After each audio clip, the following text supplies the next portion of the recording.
Hello everyone. So let's begin chapter 8, Mahavira and Buddha, the great teachers. You must have heard about the names of these two, Lord Mahavira and Lord Buddha, and their contribution towards the society. Why they were known as great teachers? They were actually the religious reformers. During the early Vedic age, the religion became so complex and the rituals were so costly that the lower caste, like the Shudras, they were unable to understand these rituals, they were unable to perform these rituals, and they were dominated by the Brahmins. Okay, so what happened? And even the language Sanskrit was not easily understandable by the common people, common masses. Seeing to all these, they were unable to understand the religious text such as the Vedas. Gradually, people started believing in superstitions in the name of religion.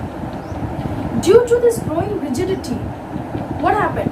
The common people, they wanted to come out of these complex rituals, complex religious beliefs. Okay, they were neither allowed to worship the Shudras, the lower caste category of the society. They were not allowed to enter the temples. They were not allowed to worship the god and goddesses because the entire society was dominated by the Brahmins. It was in these times that Mahavira and Gautama Buddha came forward to spread the message of equality, unity, love among the common masses. Next is Jainism. Now, first of all, who was the founder of this religion? Jainism is also known as Jain Dharma or Shravan Dharma. The Jain religion takes its name from the word Jina, which means victor or the conqueror of self. Jina is also the name that is given to 24 great teachers of Jainism. They were also called as Tirthankaras or Arihants. Please underline these two words. The first Tirthankara was Rishabdev, who is also known as Adinath. The 23rd Tirthankara was Parashvanath. The 24th and the last Tirthankara was Vardhamana or Mahavira. He was not the founder of Jainism, but he reformed and refined the earlier teachings of this religion. He laid the foundation of an organized order of Jain religion consisting of the monks and the nuns. So the follower of Jainism, they were known as Jina. Okay, and they consist of the monks and the nuns. Generally, the monks and the nuns were the terms related to Buddhism.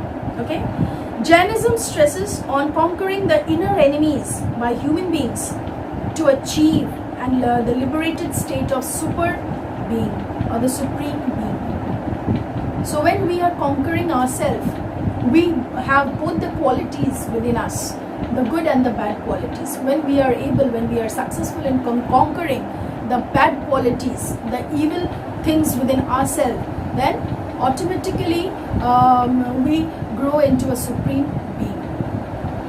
That was the belief in Jainism. Next, I move on to life of Mahavira.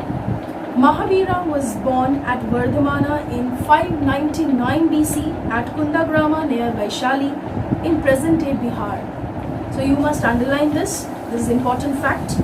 Scholars do not agree on this exact date of birth because nobody knew about this.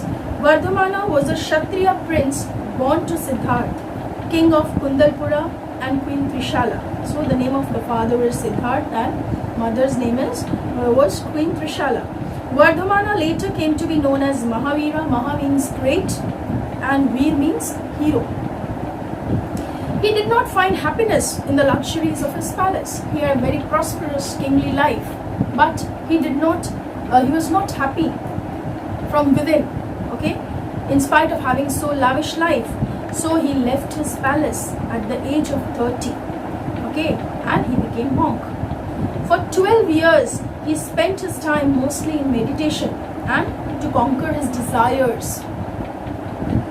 He starved himself for long periods. Spiritual, so in the 13th year, Mahavira attained spiritual knowledge and he became enlightened. This enlightenment is known as Kevala Jana.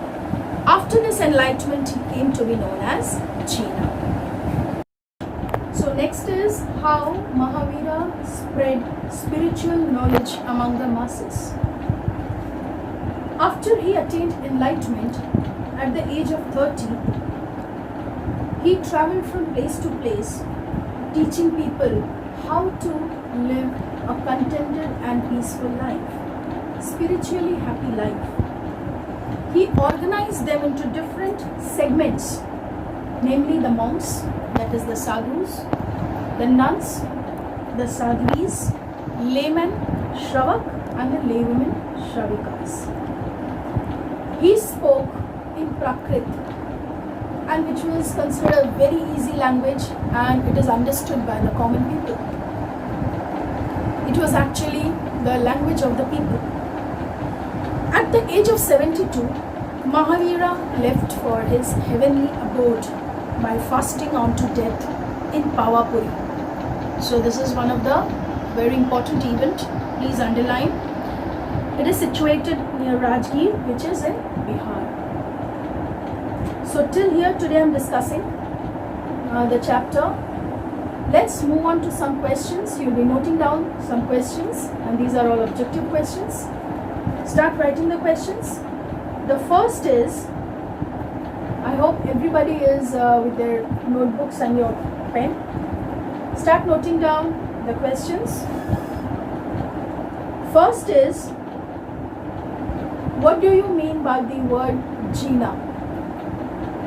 What do you mean by the word Jina? Second question,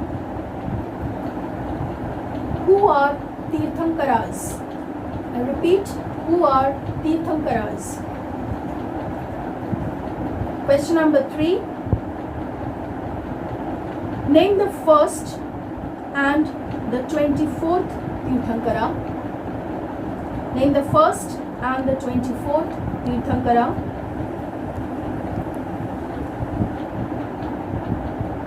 Third is, where was Mahavira born? Second, next question.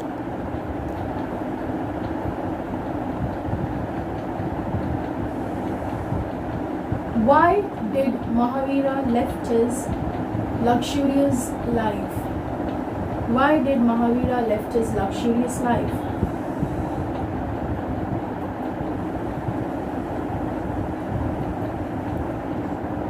I hope everyone is writing.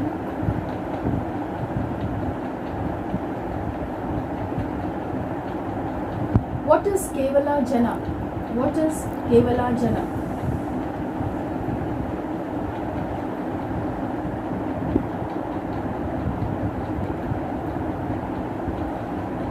Next question, in the language in which Mahavira taught his preachings to the people.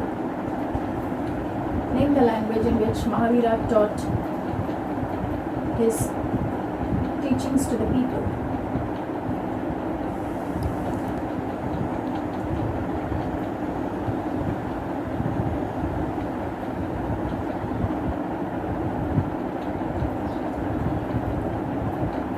So that's all.